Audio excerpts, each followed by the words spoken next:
परेशानी पे हम छुटकारा क्यों नहीं पाते आज? हम क्यों नहीं हम अपनी समस्या से छुटकारा पाते? क्योंकि हम राइट दाहिने हाथ में नहीं बैठते, हम परमेश्वर के वचन पे नहीं खड़े रहते। थोड़ा सा परेशानी है, थोड़ा सा समस्या, थोड़ी सी बीमारी, थोड़ा सा अल्लाह का लड़ाई झगड़े, थोड़े से कलेश में हमारा विश्वास डगमगा जाता है। हम विश्वास से हट जाते हैं, प्रार्थना करना छोड़ देते हैं, हम आराधना करना छोड़ देते हैं, हम वचन पढ़ना छोड़ देते हैं। शैतान यही चाहता है कि हम वचन ना पढ़ें। शैतान डरता है जब हम प्रार्थना करते हैं। शैतान को डर रहता है कि ये बच जाएगा, अगर ये प्रार्थना करेगा, ये कंटिन्यू चल जाएगा और परमेश्वर के वचन में लगा रहेगा तो ये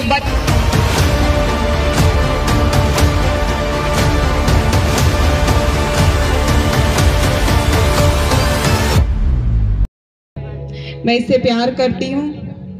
ये मुझे जीवन का मार्ग दिखाता है, ये मुझे जीना सिखाता है। और जो कुछ भी आज वचन में सुनो 100 गुना फलों को लाओ, यीशु मसीह के नाम में। आमीन, आमीन, हालेलुया।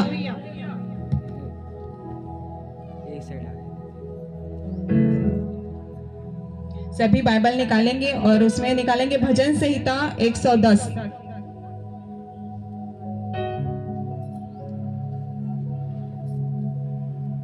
भजन संहिता 110। अगर जिसको नहीं मिला है वो सुनेंगे ध्यान से। यहाँ पर लिखा है, मेरे प्रभु से यहोवा की यह वाणी है, तू मेरे दाहिने हाथ बैठ जब तक कि मैं तेरे शत्रुओं को तेरे चरणों की चौकी ना कर दूं। तेरे पराक्रम का राजदंड यहोवा सिय्योन से बढ़ाएगा, तू अपने शत्रुओं के बीच शासन कर। Hallelujah, hallelujah, thank you Jesus. यहाँ पर लिखा है, मेरे प्रभु से यहोवा की यह वाणी है। राजा दाऊद कहता है मेरे प्रभु से। यहाँ पर मेरे प्रभु किसको कहा गया है? प्रभु यीशु मसीह को। प्रभु यीशु मसीह के लिए यहोवा की यह वाणी है। परमेश्वर प्रभु यीशु मसीह को कह रहे हैं, तू मेरे दाहिने हाथ बैठ जब तक कि मैं तेरे शत्रुओं को तेरे पांव की चौकी ना कर दूं। हालेलुया। यहाँ पर परमेश्वर प्रभु यीशु मसीह को कह रहे हैं। और प्रभु यीशु मसीह कहते हैं कि जिस प्रकार पिता मुझे भेजता है वैसे मैं तुम्हें भेजता हूँ, कहता है परमेश्वर। प्रभु यीशु मसीह इस रीति कहते हैं कि जैसे पिता ने मुझे भेजा है वैसे मैं तुमको भेजता हूँ। ये वचन हमारे लिए भी लागू होता है। ये जीसस क्राइस्ट के लिए वचन है और ये वचन हमारे जीवन में भी लागू होता है कि प्रभु कह रहे हैं कि तू मेरे दाहिने हाथ बैठ। दाहिने हाथ बैठने का मतलब क्या है? राइट हैंड, दाहिने हाथ। दाहिने हाथ बैठने का मतलब है वहां राइट हैंड में सेटल हो जाना, बैठ जाना, बंध जाना उस जगह में और उस जगह से नहीं हिलना कभी भी। तो यहाँ मेरे दाहिने हाथ बैठने का मतलब है कि उस जगह में परमेश्वर के वचन में इस तरीके से खड़े हो जाना है कि वहां से हमें हटना नहीं है।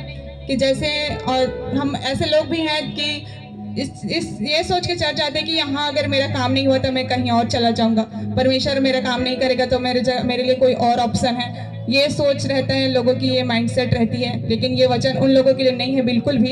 ये उन लोगों के लिए जो परमेश्वर के वचन पर खड़े रहे हमेशा और कभी भी डगमगाए नहीं, लेफ्ट या राइट नहीं, हमेशा राइट वे पर, उस दाहिने हाथ पर बैठने के लिए परमेश्वर कह रहे हैं। तो हम ये भी सोचते हैं कि हम पवित्रताई में चलें या ना चलें, परमेश्वर हमारा काम करेगा या नहीं करेगा, कि हम वचन पर चलें या ना चलें। हमारे माइंड में एक डिस्टर्ब रहता है कि हम सोचते हैं कि कभी कभी हमारी प्रार्थना को उत्तर नहीं आता। हम सोच में लग जाते हैं कि परमेश्वर मैं इतना प्रार्थना करता हूँ, इतना आराधना करता हूँ, वचन इतना मैं सुनता हूँ, पढ़ता हूँ, फिर भी मेरे जीवन में काम नहीं हो रहा है, मेरी परेशानी खत्म नहीं हो रहा है, मेरा पति नहीं बदल रहा है, मेरा घर नहीं सुधर रहा है, मेरे बच्चे नहीं सुधर रहे हैं। ये हमारी क्वेश्चन रहता है। लेकिन यहाँ परमेश्वर कह रहा है, तू मेरे दाहिने हाथ बैठ जब तक कि मैं तेरे शत्रुओं को तेरे चरणों की चौकी ना कर दूं। शत्रु का मतलब क्या है? शत्रु वो है, शत्रु शैतान है। शत्रु कोई इंसान नहीं, कोई देश नहीं, कोई जाति नहीं, कोई समाज नहीं, या हमारा परिवार नहीं। शत्रु शैतान है। शत्रु हमारी बीमारी हो सकता है, शत्रु हमारी समस्या हो सकता है, शत्रु हमारा नशा, कर्जा, या हमारे घर में चल रही परेशानी, हमारे अलग अलग वंशों के श्राप, ये सब हमारे शत्रु हैं। तो यहाँ पर परमेश्वर ने कहा है कि जब तक कि मैं तेरे शत्रुओं को तेरे चरणों की चौकी ना कर दूं। वो चौकी कब करेगा? जब हम राइट वे पे दाहिने हाथ बैठेंगे परमेश्वर के, कि मेरे जीवन में दुख है, समस्या है, परेशानी कैसे भी हो, मैं वचन से नहीं हटूंगा। ये हमारा अगर दिमाग में रहे तो हम राइट हैंड पे हैं, दाहिने हाथ बैठे हैं परमेश्वर के। परमेश्वर बीच में है, या तो हम राइट रह सकते हैं या तो लेफ्ट रह सकते हैं। लेफ्ट शैतान का है और राइट है परमेश्वर का। तो हमें राइट वे पे दाहिने हाथ बैठना है, क्योंकि परमेश्वर ने कहा है तू मेरे दाहिने हाथ बैठ जब तक कि मैं तेरे शत्रुओं को तेरे चरणों के नीचे ना कर दूं। चरणों के नीचे कब करेगा? हम हमारी परेशानी पे हम छुटकारा क्यों नहीं पाते आज?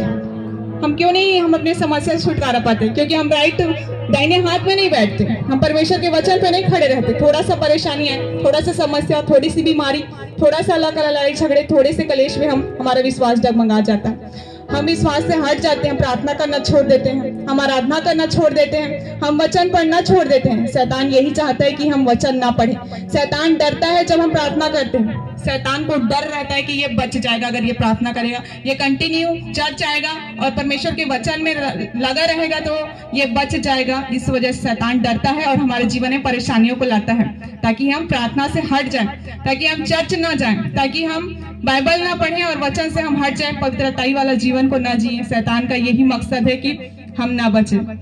लेकिन परमेश्वर कहता है कि तू राइट हैंड बैठ जा, मेरे दाहिने हाथ बैठ, तभी तेरे शत्रु तेरे पैरों के नीचे होंगे। वो श्राप, वो वंशों के श्राप जो पीढ़ी दर पीढ़ी से चला आ रहा है, वो बीमारियां, वो अल्लाह कला, वो लड़ाई झगड़े, वो कलेश, ये सब शत्रु है जो हमारे जीवन में अटैक करते हैं। और इन सब से हम कैसे छुटकारा पा सकते हैं, इस पर कैसे हम अधिकार कर सकते हैं? राइट हैंड बैठकर, प्रभु के दाहिने हाथ बैठकर। दाहिने हाथ में वहां सेटल्ड हो जाना है, बंध जाना है उस जगह से, हमें हिलना नहीं है। हमें परमेश्वर, जब पतरस पानी में चलकर आ रहा था प्रभु यीशु मसीह के पास, वो सीधा आ रहा था और जैसे ही उन्हें लहर को देखा वो गिरने लगा। तो लहर वही है हमारी परेशानियां, तो हमें लहरों को नहीं देखना है, हमें प्रभु यीशु मसीह को देखना है। हमारा फोकस, हमारा विश्वास सिर्फ हमारे प्रभु यीशु मसीह पर रहना चाहिए, क्योंकि वह असंभव को भी संभव में बदलने वाला परमेश्वर है। उसके लिए कुछ भी काम कठिन नहीं है, वो कुछ भी कर सकता है, उसके हाथ में सब कुछ है। बस हमें उसके साथ वफादार रहना चाहिए। क्या हम वफादार हैं? हम एक तरफ पाप भी करते हैं, दूसरी तरफ चर्च भी आते हैं, हमारा जीवन आज ऐसा ही है। लेकिन हमें ऐसा नहीं करना है, हमें राइट वे पे चलना है। परमेश्वर ने जो कहा है, जो आज्ञा, जो उसने ठहराया है, उसी के अनुसार अगर हम चलें तो शत्रु हमारे पैर के नीचे रहेगा। हालेलुया, आमीन। और दूसरा वचन कहता है, तेरे पराक्रम का राजदंड यहोवा सिय्योन से बढ़ाएगा, तू अपने शत्रुओं के बीच शासन कर। सेकंड वचन में लिखा है, तेरे पराक्रम का राजदंड। राजदंड का मतलब है लाठी, रॉड। पुराने नियम में हम देखते हैं मूसा के पास लाठी था, उस लाठी से वो जहां कहीं टच करता था, परमेश्वर की सामर्थ्य उस लाठी में थी। वो लाठी एक रॉड है, वो अधिकार है शत्रुओं के खिलाफ। तो यहाँ परमेश्वर वही लाठी, वही रॉड, वही अधिकार हमें भी देगा जब हम क्या करेंगे? तेरे पराक्रम का राजदंड यहोवा सिय्योन से बढ़ाएगा, ताकि तू अपने शत्रुओं के बीच शासन कर। तो राजदंड का मतलब है रॉड, वो अधिकार, वो शत्रुओं पर अधिकार, वो बीमारियों पर अधिकार। जब हम राइट वे पे दाहिने हाथ बैठ जाएंगे, खुदा हमें वो अधिकार देगा। हम लोगों के लिए प्रार्थना करेंगे, और उसका दिमाग चेंज हो जाएगा, वो बदल जाएगा, बीमारियां हट जाएगी। परमेश्वर ने कहा तुम मुझसे भी बड़े बड़े काम करोगे, कहा। यीशु मसीह ने उनके चेलों से कहा था कि तुम मुझसे भी बड़े बड़े कामों को करोगे, कहा था। तो सेम उसी प्रकार यहाँ पर लिखा है कि वो राजदंड सिय्योन से भेजेगा और तुम अपने शत्रुओं के बीच शासन करोगे, कहा है। शत्रुओं के बीच रहोगे नहीं कहा है, तुम परेशानियों में रहोगे नहीं कहा है। यहाँ पर कहा है तू अपने शत्रुओं के बीच शासन कर। शासन का मतलब उस पर अधिकार, हम उस पर कब्जा, शैतानों पर कब्जा जब हम करेंगे तो हम किसी भी बंधन में नहीं रहेंगे, बंधन टूट जाएगा यीशु मसीह के सामर्थ्य नाम। शत्रु हमारे पैर के नीचे रहेंगे जब हम राइट वे पर दाहिने हाथ बैठ जाएंगे। हालेलुया, ये एक बहुत ही इंपॉर्टेंट वचन है। अगर इस वचन को हम समझ जाएं गहराई से और इसके अनुसार अगर हम चलने लग जाएं तो सचमुच में हर एक परेशानियां हमारे पैर के नीचे रहेंगे यीशु मसीह के सामर्थ्य नाम। कोई भी शैतान हमें हमारे रास्ते से भटका नहीं सकेगा और प्रभु यीशु मसीह की आशीषों को लेने से कोई भी दुनिया की ताकत हमें रोक नहीं पाएगा जब हम राइट हैंड दाहिने हाथ बैठ जाएंगे परमेश्वर के। हालेलुया, प्रभु यीशु मसीह ने कहा है तू मेरे दाहिने हाथ बैठ जब तक कि मैं तेरे शत्रुओं को तेरे चरणों की चौकी न कर दूं। आप लोग को समझ में आया कि दाहिने हाथ का मतलब क्या है? उस जगह जहां परमेश्वर कहता है, प्रभु यीशु मसीह के अनुसार जैसे प्रभु यीशु मसीह ने इस धरती में जीवन जिया, उन्होंने कभी भी वचन ब्रेक नहीं किया, कभी भी नहीं तोड़ा। इसलिए वो परमेश्वर के प्रिय पुत्र ठहरे और वो इस दुनिया में एक ऐसे मनुष्य थे जिन्होंने पाप पर विजय पाया। वो मनुष्य के रूप में आए थे, प्रभु यीशु मसीह को भगवान बनकर नहीं आए, वो मनुष्य ही बनकर आए और उन्होंने शैतानों पर विजय प्राप्त किया। उसी रीति हमें भी परमेश्वर के दाहिने हाथ बैठकर उस अधिकारों को, उस राजदंड को जो यहोवा सिय्योन से बढ़ाएगा, हम पा सकेंगे और अपने शत्रुओं के बीच हम शासन करेंगे। हालेलुया। तो दाहिने हाथ बैठने का मतलब यही है कि उस जगह में बंध जाना, उस जगह से हमें डिस्ट्रैक्ट नहीं होना कि हमारे लिए कोई एक और ऑप्शन नहीं है कि हम यहाँ मेरा काम नहीं हुआ तो मैं वहां चला जाऊं। ऐसा बिल्कुल भी नहीं। हमें अड़े और खड़े रहना है, अपने दुखों में भी, कष्टों में भी, चाहे हालात कैसी भी हो, परेशानी कैसे भी हो, उस सब से परमेश्वर हमें छुटकारा देगा। जब हम खड़े रहेंगे, जब हम हटेंगे नहीं, परमेश्वर हमारी परेशानियों को खत्म कर देगा। हालेलुया। तो यही लिखा है वचन पे कि दाहिने हाथ बैठ, तब तेरे शत्रु तेरे पैरों की चौकी हो जाएंगे। कहा है शत्रु हमारे पैर के नीचे होंगे जब हम दाहिने हाथ बैठेंगे। और परमेश्वर पर विश्वास इस प्रकार करना है कि वही मेरे लिए सब कुछ है, वही करेगा। और परमेश्वर के उस काम पर हमें कभी भी डाउट नहीं करना है, क्योंकि परमेश्वर लेट से देगा लेकिन बेस्ट देगा। जल्दी का काम शैतान का है। अगर हमारी ब्लेसिंग लेट हो रही है तो हमें परेशान नहीं होना, घबराना नहीं है। जब लेट है तो बेस्ट ही आएगा। हालेलुया। इंतजार जब हम करेंगे परमेश्वर के लिए तो हमारे लिए बेस्ट रखा है। बड़ी आशीष, बड़ा छुटकारा, बड़ा चमत्कार, बड़ा ब्लेसिंग परमेश्वर ने हमारे लिए रखा है। हालेलुया। आप लोग की समस्या छोटी है, परमेश्वर बड़ा है और उसके लिए कोई भी काम असंभव नहीं है। वो सब कुछ संभव करने का सामर्थ्य रखता है। परमेश्वर मुर्दों में जान डालता है, परमेश्वर अंधों को दिखाता है, लंगड़ों को चलाता है। परमेश्वर कुछ भी कर सकता है, बस उस पर हमें विश्वास करना है। और विश्वास बिना उसे हम प्रसन्न नहीं कर सकते। जब तक हम विश्वास नहीं करेंगे हम उसे प्रसन्न नहीं कर सकते, क्योंकि विश्वास बिना उसे प्रसन्न करना अनहोना है, लिखा है बाइबल में। इसलिए परमेश्वर पर हमारा विश्वास 100% होना चाहिए। हमारा विश्वास बिल्कुल भी डगमगाना नहीं चाहिए कि हम हालातों को देखकर, उन लहरों को देखकर हमें बिल्कुल भी घबराना नहीं चाहिए, क्योंकि शैतान यही चाहता है कि ये घबराए और इस लाइन से हट जाए, ये प्रार्थना से हट जाए, चर्च से हट जाए, संगति से हट जाए। शैतान का यही मकसद है।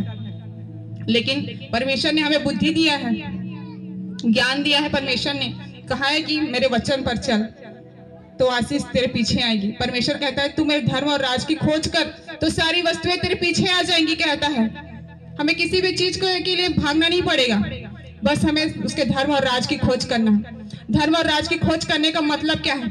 परमेश्वर से प्रेम करना, उसकी आज्ञाओं पर चलना। जिस प्रकार प्रभु यीशु मसीह चले, जिस प्रकार प्रभु यीशु मसीह ने हमसे प्यार किया, उसी तरीके से निस्वार्थ जब हम परमेश्वर से प्रेम करने लग जाएंगे, बिना कुछ उसके प्रॉफिट के, जैसे प्रभु यीशु मसीह मुझे देगा तभी मैं उससे प्यार करूंगी, ऐसा नहीं। वो चाहे मुझे दे या ना दे, चाहे मुझे चंगा करे या ना करे, वो मेरा परमेश्वर है। ऐसा अगर हमारा माइंडसेट है तो प्रभु यीशु मसीह सब कुछ हमारे लिए कर सकता है, कुछ भी हमारे लिए असंभव नहीं होगा। हालेलुया।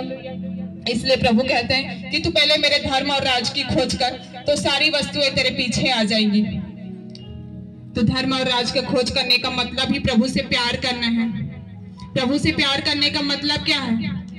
उसके वचन पर चलना, उसकी आज्ञाओं को मानना, बाइबल पढ़ना, प्रार्थना करना। जो खुदा ने कहा है कि ये ना कर तो ना करना, यही है उसे प्यार करना। जब हम उसे खुश करते हैं, जब हमारा बच्चा हमारी बात मानता है तो हम उससे खुश हो जाते हैं और उसे वो जो बोलता है हम वो देते हैं। सेम ऐसे ही वो हमारा स्वर्गीय पिता है, वो हमारा पिता है, हम उससे मांगते हैं वो हमें देता है। हम उसकी महिमा के लिए अगर कुछ मांगते हैं परमेश्वर से, वो हमें देता है। वो कभी हमें अकेला नहीं छोड़ता, क्योंकि प्रभु ने कहा है मैं तुझे कभी भी अनाथ नहीं छोड़ूंगा। और वो कभी भी बदलने वाला परमेश्वर नहीं है, वो हमेशा एक जैसा रहता है। जो उसने कहा है वो करता है। उसने कहा है तुम मेरे धर्म और राज की खोज कर तो सारी वस्तुएं तेरे पीछे आ जाएंगी। हालेलुया। आज हम परेशान हो जाते हैं कि मैं कर्जे में हूं, मेरी परेशानियां खत्म क्यों नहीं हो रहा। जब हम उसके धर्म और राज की खोज करेंगे तो सारी वस्तुएं हमारे पीछे आ जाएंगी। हमें धन संपत्ति किसी भी चीज के पीछे नहीं भागना पड़ेगा, सारे पीछे भागकर हमारे पीछे आएंगे जब हम उसके धर्म और राज की खोज करेंगे। और धर्म और राज की खोज करने का मतलब ही उससे प्यार करना है, निस्वार्थ प्यार, जैसे उसने हमसे किया। उसको क्या था हमारे लिए कि उसने हमारे लिए जान दिया? उसको कुछ लाभ था कि हमारे बचने के लिए कि उसने क्रूस पर अपने आप को हमारे लिए बलिदान किया? कभी हमने सोचा है कि उसने हमारे लिए ऐसा क्यों किया? क्योंकि वो हमसे प्यार करता, उसने हमें अपने हाथों से बनाया है, हम उसके बेटे और बेटियां हैं। इसलिए कि हम पाप में न रहे, हम बीमारी में न रहे, हम कर्जे में न रहे, हम श्रापों में न रहे, इसलिए उसने अपने आप को कुर्बान किया। अगर वो कुर्बान नहीं होता तो हम कभी भी नहीं बच पाते उस नरक की आग से, क्योंकि खुदा ने खुद को कुर्बान करके हमें बचाया है। वैसा परमेश्वर, बिना स्वार्थ का प्यार करने वाला परमेश्वर, आज के दिन में क्या कोई किसी के लिए जान देगा? कोई किसी के लिए कुर्बान होगा? कोई किसी के लिए मार खाएगा? कोई किसी के लिए शर्मिंदा होगा? बिल्कुल भी नहीं। कि प्रभु यीशु मसीह एक ऐसे परमेश्वर, एक ऐसे इंसान थे वो दुनिया में जिन्होंने हमारे लिए खुद को बलिदान किया। 40 कोड़े खाए उसने, कांटों का ताज भी अपने सर पर पहना सिर्फ हमारे लिए, ताकि हम बचे। तो क्या उसने हमारे लिए मरा वो, तो हम उसके लिए जी नहीं सकते? क्या हम उसके वचन पर नहीं चल सकते? उसने हमारे लिए जान दिया, तो हमें उसके वचन पर चलना है, उसके लिए हमें जीना चाहिए। हालेलुया। हम हालेलुया प्रभु का धन्यवाद करते हैं उसके इस अद्भुत प्यार के लिए जो उसने हमारे लिए किया, हमारे लिए जान को दिया परमेश्वर ने, प्रभु यीशु मसीह ने। और वो मरे नहीं है, वो जी उठे, आजीवित है। परमेश्वर आज भी जिंदा है, वो हमारे बीच में है। वो हमारे सामर्थ्य देता, हमें शत्रुओं से लड़ने का अधिकार दिया उसने। वो मरे नहीं है, वो जिंदा हो चुके। हालेलुया। वो क्रूस पर नहीं है, वो हमारे बीच में है। पवित्र आत्मा हमारे बीच में है। हालेलुया। वो हमारे परेशानियों से हमें छुटकारा देता है, वो हमें चंगा करता है, हमारे बीमारियों से, हमारे दुख और कलेश से हमें छुटकारा देता है। हालेलुया। धन्यवाद देंगे उस महान परमेश्वर का जिन्होंने खुद को बलिदान करके हमें बचाया है। हालेलुया। अगर वो ऐसा नहीं करते, हम स्वर्ग के राज्य में कभी भी प्रवेश नहीं कर सकते थे। हालेलुया। तो आज से हम एक शपथ लेंगे कि हम परमेश्वर के वचन पर चलेंगे, उसके अकॉर्डिंग। जो मैंने अभी पढ़ा वचन, भजन संहिता 110, उसमें लिखा है कि तू मेरे दाहिने हाथ बैठ। आज कितने लोग दाहिने हाथ बैठने के लिए तैयार हैं? हालेलुया। हालेलुया। तो हम सब परमेश्वर के दाहिने हाथ बैठेंगे और शत्रु हमारे पैर के नीचे होगा। आमीन, आमीन। हालेलुया। आप सभी को परमेश्वर इस वचन के द्वारा ब्लेस करे, सभी को आशीष दे और सभी को उसके राइट हैंड बैठने की सामर्थ दे। खुदावन उसके साथ वफादार होने का फजल आप सभी को दे, हम सभी को दे उसके साथ खड़े रहने का, उसके साथ वफादार रहने का फजल हर एक के जीवन में एंटर करे। Hallelujah. Hallelujah. Thank you Jesus. सभी खड़े हो जाएंगे, हम अंतिम आराधना करेंगे।